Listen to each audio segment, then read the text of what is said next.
everyone. My name is Tiffany Shelley. I am a member of the Diversity Advisory Committee, and I'm here today with Chao, who works in the library with us. And we're going to talk a little bit today about her experiences in China and coming to the U.S. And she's going to share a little bit about herself with us. Hi, I'm Chao. I work at the library as a library service manager, and I work for town of Mooresville in the past 5 years, and I'm glad to be here. So can you tell us a little bit about your life back in China before coming to the U.S.?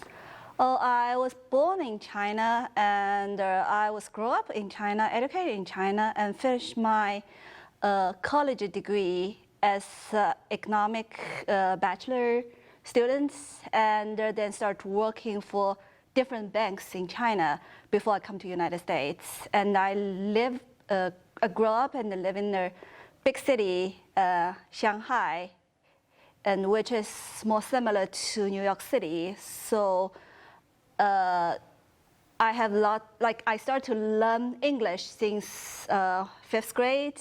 So I'm kind of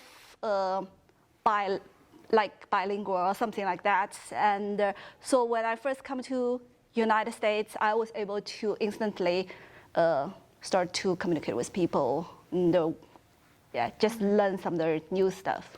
Okay, so that was one hurdle that you didn't have to necessarily go through in coming here and having a language barrier. So what made you come to the U.S.?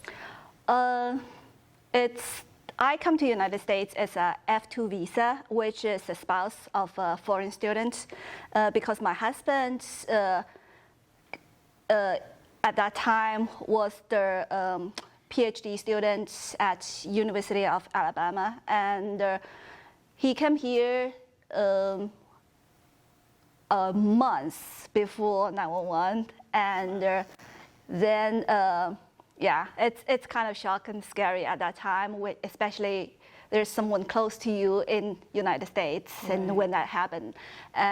But we get married after like a year. He's been here and settled down, and I was coming here in July 2003.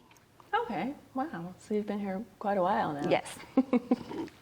What challenges did you face, if any, when you first came here? Since I grew up in big city and everything is so convenient, and the first thing I think is the mobility, because here you cannot go anywhere without a car. No, but in big city, the public transportation will bring you everywhere. So I feel like I'm confined in the small apartments. I've been there, and then I got my driver's license, learner permit, that kind of thing, and then I started to explore more. Another thing is when I was growing up in the big city again, and so I first come to here, I feel like it's like a small town because it's a college town, and the highest building is no more than like 5th floor.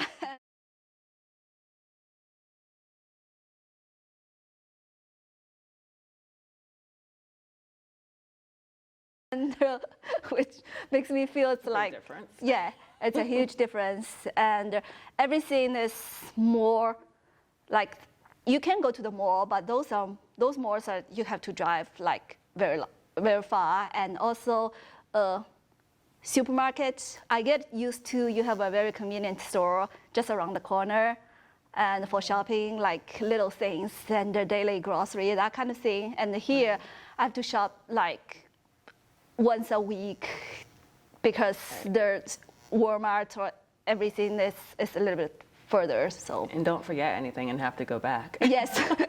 Yes. Such a chore. So you mentioned that your degree was in economics. So how did you end up in the library sciences, and how did you end up here in Mooresville? Yeah, since we started in a small college town, and as I said, I was limited in my apartment and cannot, so I go with my husband a lot, go to the campus, and also like you can ride bicycle to the campus. And the F2 visa, which is the spouse of the student visa, you cannot not allowed to work. So, but I just want to do something, and so library is the best place to start. I started to volunteer at the university's special library and helping them to make a small database, create a small database for their collection of the postcards.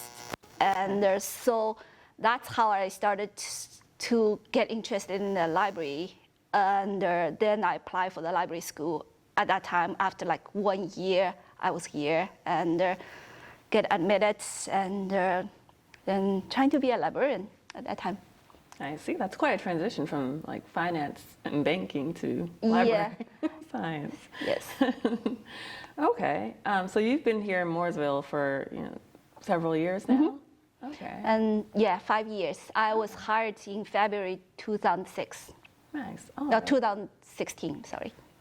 Do you find that it's easy to stay kind of connected to Chinese culture here?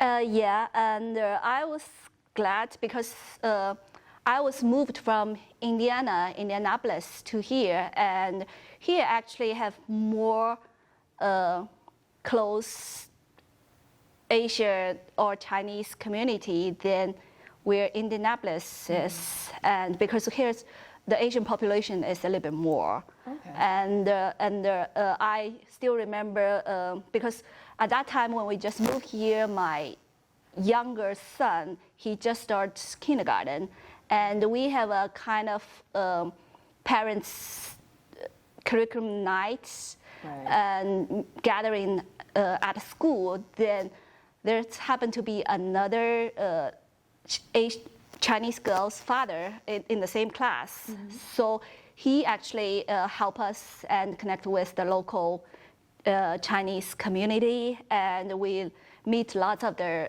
other parents and there's some of the kids, and they introduced me to the weekend Chinese school, and which my kids make lots of friends. Nice. Can you talk a little bit about that? What does that school consist of? What do they learn? Okay, it's basically based on their age, and it's organized by a bunch of parents, and they also connect with some Chinese students who study here at University of North Carolina, Charlotte.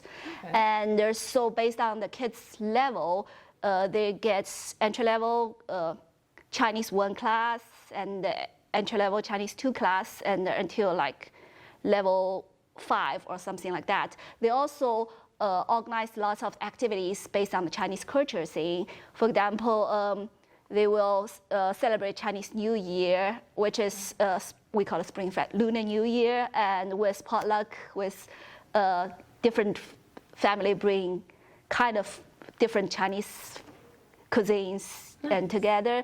And they also organize in the Chinese class for some picnics and the skis and around this area.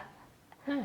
Yeah, and they even participate in some of the Chinese writing contests, really? Which is held in Raleigh, and there's 2 of their students are picked to get some prize.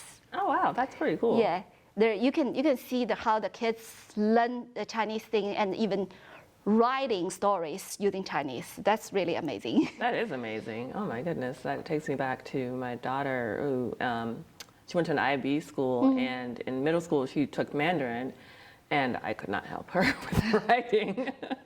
My English writing is terrible, so I can't even imagine. But so can you talk a little bit about what your experience has been like in working for the town? Have you felt, included, embraced, and what has that been like for you?